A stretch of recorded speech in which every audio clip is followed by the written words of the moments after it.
Hi, everyone. First, we'll go over the economic calendar. Then I want to talk some max pain levels for options for tomorrow and for the end of the week. Then we'll get straight into the charts. Then we'll take a look at my results for the day. And of course, I have no positions going into the CPI report tomorrow. If you like trading stocks and options and making money, definitely like and subscribe. I make videos like this every single day that the markets are open. So make sure you hit the bell so you don't miss out on any future episodes. Welcome to the Portfolio Bulletin. Let's get started. So CPI comes out tomorrow. In case you didn't know, all the CPI numbers come out, core CPI year over year, month over month. And then we have the regular CPI month over month and year over year. The expectations is that CPI is going to continue to step down, core stepping down to 5.5. Month over month, they actually say is flat. And then looking at regular CPI month over month, this was actually revised from negative 0.1 to 0.1. And then we have the expectation for a month over month at 0.5. And then year over year stepping down from 6.4, which you can see here was revised from 6.5 down to 6.2.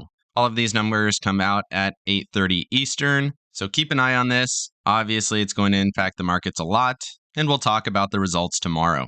Moving over to max pain on options for open interest for the SPY, you can see big amount of puts here at 399. Usually that's at 400, but they did take one step down here at 399. Decent amount of puts and calls here at 405 and here at 410. And then interestingly here, not a lot of calls to the upside, indicating there's potential that this could go higher. And you can see just generally overall, there's a significant higher number of puts, also indicating that the market may not go down with this CPI report. Obviously, CPI could do whatever it wants, but it's interesting to see how the options are positioned. Looking at options already in the markets here, you can see a lot of calls here at 412. I would guess that we won't close above that level. It's quite a high number here. 410 puts, very close behind it. And going down here, you can see max pain is at 410, which does make sense. Probably just a tiny bit above 410. So these puts at 410 expire worthless,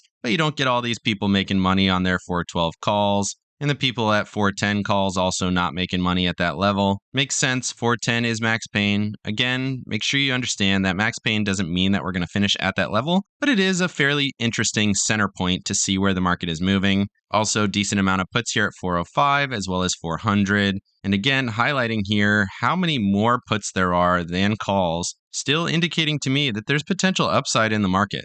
Moving over to open interest for Friday. Friday expiration is a huge expiration. If you looked at that previous chart, there was about 50,000 on those tallest peaks. You can see these short peaks here are over 100,000 puts. So up here, 250,000 puts of open interest at 375. You'd have to expect that that is going to be the absolute bottom of the markets for this week if we get anywhere near there. But again, highlighting lots of puts in the system here, not a lot of calls, decent amount here at 410, 418, some down here at 400, but at 400 and below, you can see lots of calls at the multiples of 5. So you have 400, 495, 390, 385. If you're going to trade options, it's always a good idea to not trade the major numbers. I don't know why options traders kind of gravitate towards these, but generally that's not the best place to be, especially if you're a premium seller. And then looking at options in the market, you can see 400 puts, huge amount of puts already in the market for 400.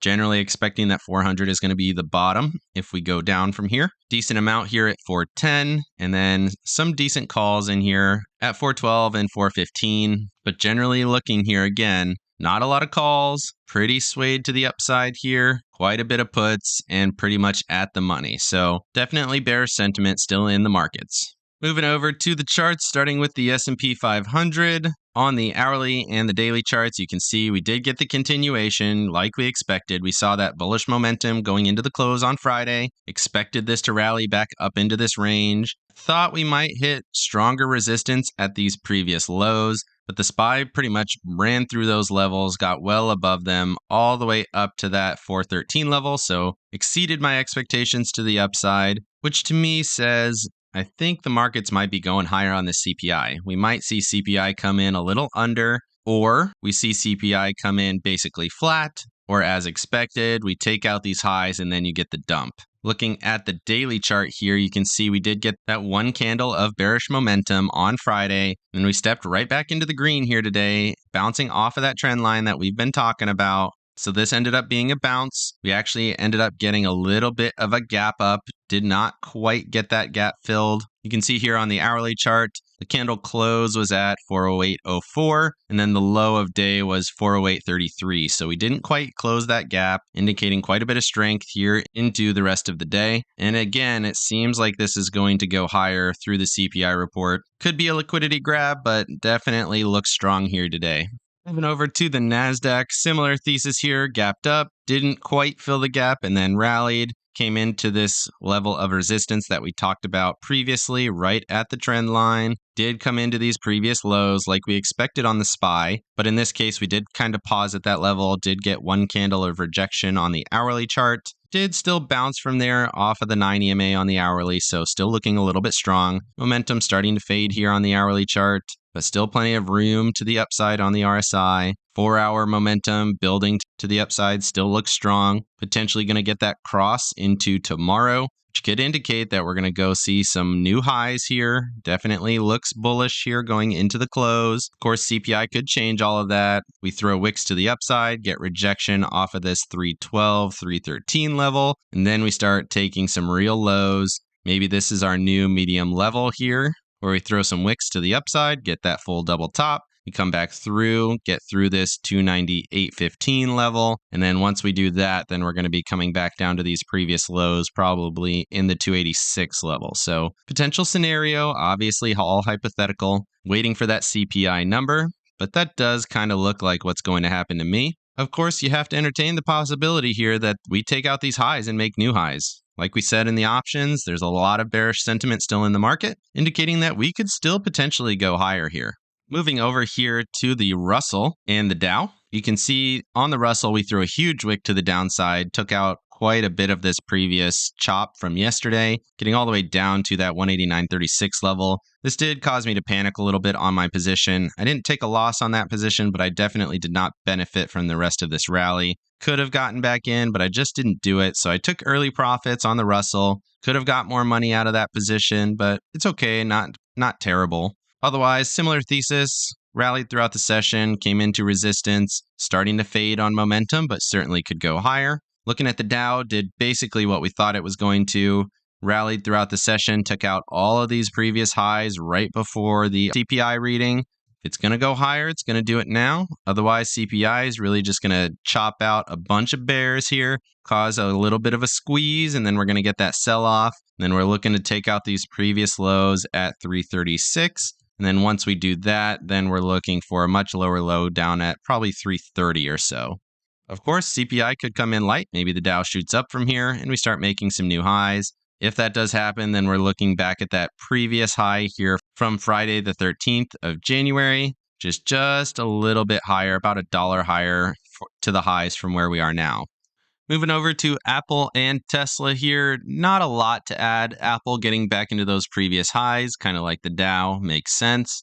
Strong rally throughout the session, did not leave a gap here. And then we're waiting to see if we start breaking these highs and see if we're going higher. Tesla, on the other hand, did not do much. We're still sitting on that level of support that we talked about. Pushed through it quite a bit, got all the way down to 187, then ended up finishing up higher at 195. So small bearish day. Did tag that 50 level on RSI here on the 4-hour. Certainly could bounce from here, but still looks pretty extended to me. Just a monstrous rally, honestly. Looks like a very clear topping pattern. Maybe we see this jump back up, swing those highs, and then we start to break down a little more. But right now, this is pretty tough to trade to the downside until we see a little bit more significant topping pattern after this huge rally. Moving over to Google and Meta. We have Google here on the 4-hour chart continuing to chop around at the 200 SMA. Just can't seem to get out of that range. Makes sense. Decent level of support, but it is a bearish pattern off of this significant move down that we had. CPI comes in hot. We push through that level. Then we're looking to get down to probably $85, $86. That'd be a pretty significant move over the next day or two. Moving over to Meta, I do want to highlight here on the daily chart, we did gap up and rally, filled that previous gap. Certainly looks like we could go higher and retouch this longer term resistance, which if we zoom out here, you can see these trend lines have been going for quite a while, multiple interactions. That's basically where we paused, found rejection last time, come up, tag it one more time, and then start to sell off. even with the bullish day that we had here, you can see the MACD still stepped down, still indicating that we're probably going to get that crossover in the next day or two. RSI ticked up slightly, but not a lot, still indicating to me that this is more of a retest and not a continuation of a rally, in my opinion. Moving over to consumer staples and consumer discretionary, this is what you want to see if we are going to go lower. You can see consumer staples had a massive day, rallied extremely strongly off of those lows, retested the 200, got through that level, came back tested it, and now we're starting to go higher here. Closed right at the high of day. Looks very, very strong into the close. You would expect this to continue higher here. Filled that previous gap going back to Monday. So everything looks bullish here on consumer staples, but moving over to consumer discretionary just doesn't quite look the same. You can see momentum is ticking up here to the bullish side just slightly. Did get through that 50 level, but we're right at the SMA on RSI, which is a perfect level to get rejection if you're going to get it. Otherwise, looking at RSI on consumer staples, you can see we pushed through that SMA and it rocketed through the 50, and we're going much, much higher here. You would expect this to get at least to overbought conditions based on the move that we've had over the past 2 days. Looks very, very strong here. Once again, indicating a move over into safety, and that we're probably pulling off of the riskier bets here into the CPI report. So this is a little bit of evidence that CPI might come in a little bit hotter than expected. Moving over to transports on the 4-hour and the daily chart.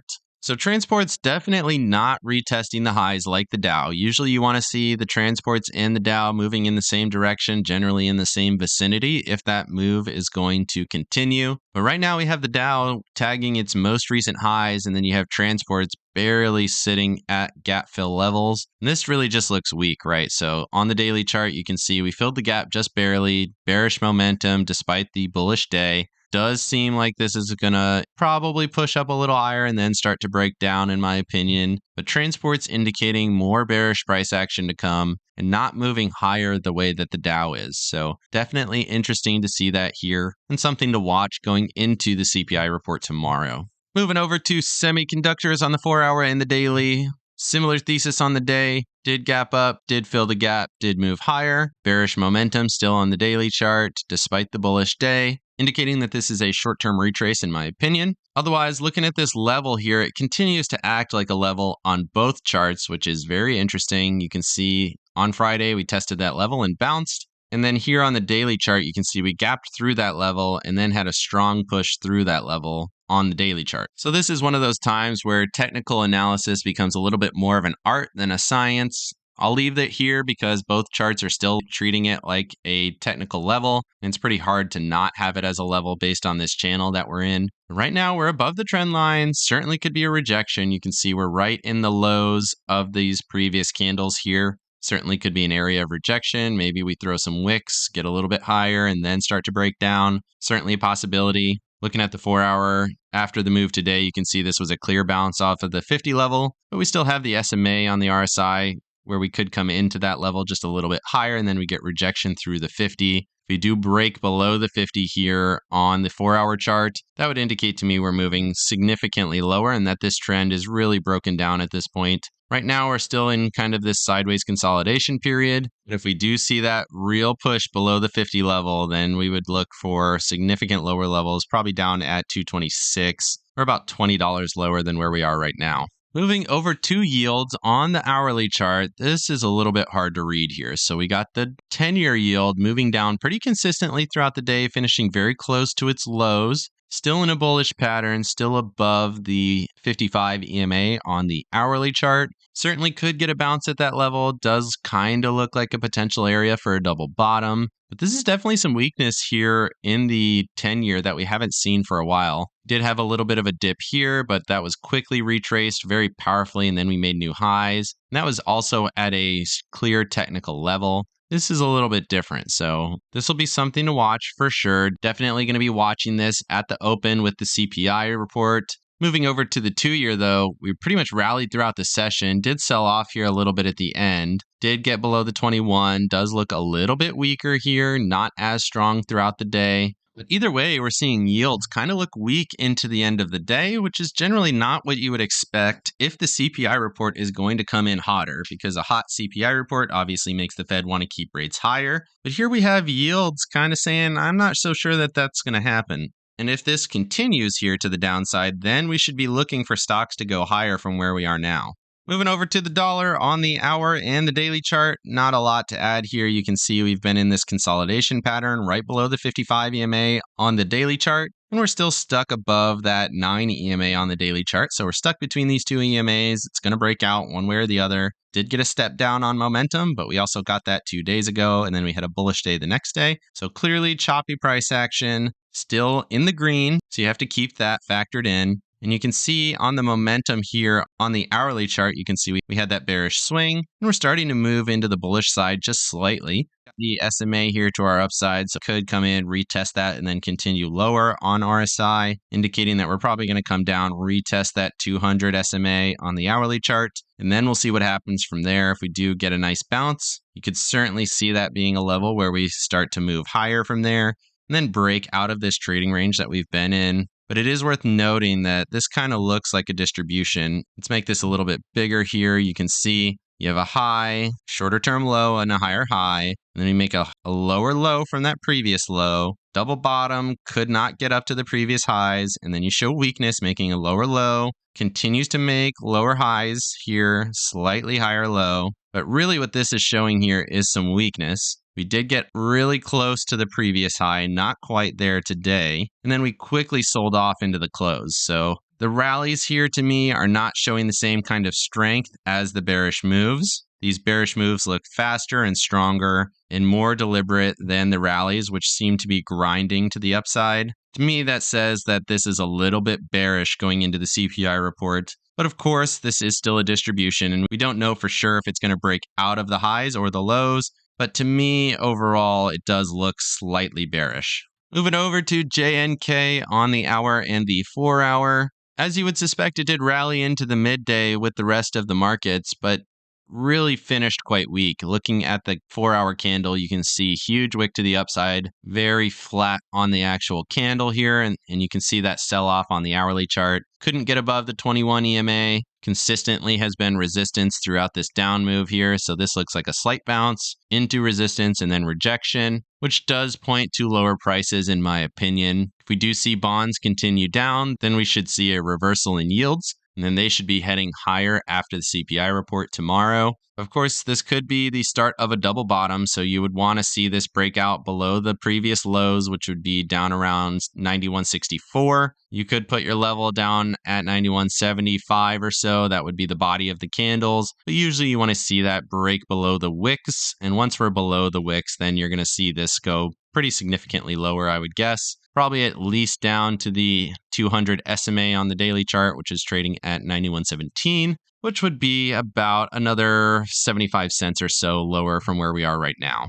Interestingly, over on TLT, not the same thesis here. We gapped up, filled the gap, sort of, very close on the gap fill, and then pretty much rallied throughout the session, looked a little bit strong. Here's what that looks like on the daily chart. Gap up, inside candle here. Generally a candle of reversal. You get that inside bar, can be a little bit of an indecision, can be a continuation, but I generally view this as a little bit more of a reversal, especially after how strong the previous candle was on the daily chart. You can see momentum stepping down here as well, just a little bit. Very, very close, but slight step down. RSI moving a little bit higher. Even if this is a short-term reversal, it could have a little bit of legs. Come back into this 50 level on RSI on the daily chart, and then you get that stronger reversal to the downside. But right now, you have to give TLT a little bit of strength going into tomorrow, which does mean that yields will potentially sell off tomorrow as well, which is also what the charts were indicating on yields. Moving over to volatility here on the hour and the daily chart. You can see we gapped up pretty strong, did not make a new high, and then we sold off, made a slightly lower low here, testing that 55 EMA on the hourly chart, which has been a decent level of support pretty much since Tuesday and Wednesday of last week. Certainly could come a little lower and test this previous support. I would expect that we'll at least get that tomorrow at the open. Volatility is going to be pretty strong, so we'll be paying attention to that. But right now, this uptrend is still intact. This does look like a little bit of a reversal. Potential that this is a double top type pattern. Interesting to look at it that way. But right now, to me, this still looks like an uptrend. Might come a little bit lower, find some support, and then you would want to see it start to take off and potentially make some new highs if that is what we're going to see. Otherwise, looking at RSI and momentum on the hourly, neither of those point to any upside direction right now. But looking at the daily chart, you can see we did get a slight tick up here on momentum. Very, very small. We are still above the 50 level on RSI, which is what's saying to me that I think we're probably going to find some support at the trend line and then push higher from there. That does look like the most likely course of action here on the VIX, indicating lower equity prices to come tomorrow. Moving over to my accounts, you can see I am flat. I have no positions. I did manage to make a few $100 here today, about $600 after commissions and fees. You can see in my IRA, I only managed to squeak out about $25. Definitely should have held that position longer. Would have expired worthless. Would have netted about $100 there. Otherwise, pretty good gain on my individual account. In terms of my thesis for tomorrow, obviously it's heavily dependent on what we see in the CPI numbers. If CPI comes in light, it's certainly possible that we see some higher prices in markets. If CPI comes in hotter than expected, I would expect to sweep the highs, generate that liquidity, and then we see markets start to sell off to the lows. From what we see in transportation and J&K, not moving higher with markets here today, I would expect that we're going to move lower, generally, if I had to guess. And that does fit a little bit with the open options. But remember, there are a lot of puts in the system still, so it doesn't mean that we're going to go all the way down tomorrow or even all the way down this week. Probably just slightly down if I had to guess. Let me know down in the comment section what you think of the charts or where you think the market is going to go based on the CPI data. Definitely like and subscribe if you got any value out of this video, and make sure you hit the bell so you don't miss out on any future episodes. Of course, none of this is financial advice. This is all for entertainment purposes. Good luck in your trading and have a great day.